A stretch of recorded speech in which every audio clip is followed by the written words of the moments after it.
Hutan adalah salah satu tempat hidup beraneka ragam hewan dan makhluk hidup lainnya. Hutan merupakan rumah bagi mereka. Pada suatu hari, Raja Hutan berpidato di hadapan semua hewan di hutan dan mengatakan, "Untuk menghadapi tantangan dunia baru, maka aku akan mendirikan sebuah sekolah. Semua anak-anak hewan yang ada di hutan diwajibkan untuk bersekolah." Tanggapan masyarakat hutan setelah mendengar perintah sang Raja Hutan tentang kewajiban anak-anak harus bersekolah sangatlah beragam. Jadi terdengar keriuhannya.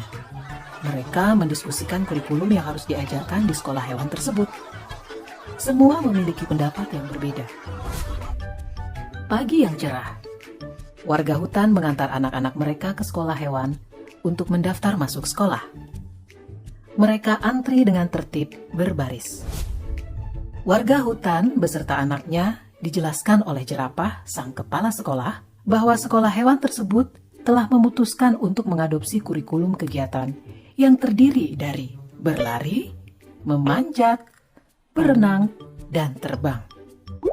Agar lebih mudah pengelolaan kurikulumnya, maka semua hewan wajib mengambil dan mengikuti semua mata pelajaran. Bebek sangat bagus dalam berenang, bahkan ia lebih baik dari instrukturnya. Tapi dalam ujian terbang, nilainya hanya pas-pasan. Untungnya, ia tetap lulus ujian terbang tersebut. Yang membuat dia sedih adalah hasil ujian berlarinya. Ia mendapatkan nilai yang sangat buruk karena dia sangat lamban dalam berlari. Padahal, Bebek sudah berusaha dengan sangat keras. Dia harus tinggal di sekolah setelah sekolah usai untuk latihan berlari ini. Dia bahkan juga terpaksa meninggalkan hobinya berenang untuk menambah jam latihan berlarinya.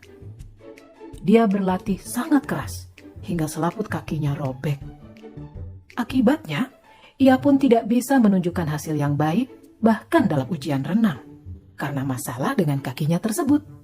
Bebek pun gagal di ujian berlari dan hanya mendapat nilai rata-rata dalam ujian berenang.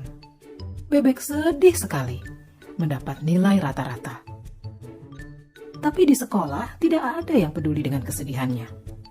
Menurut guru-gurunya, nilai rata-rata Bebek sudah memenuhi kriteria ketuntasan minimal atau KKM. Jadi tidak masalah. Kelinci tadinya senang karena ia selalu mendapat nilai bagus di pelajaran berlari. Tapi akhir-akhir ini semangat belajarnya menurun drastis.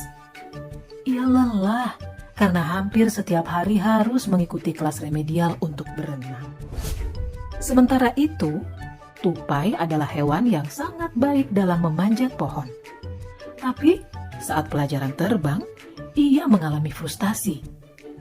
Di kelas terbang, gurunya meminta ia terbang dari bawah ke atas, dan bukan dari atas pucuk pohon ke bawah.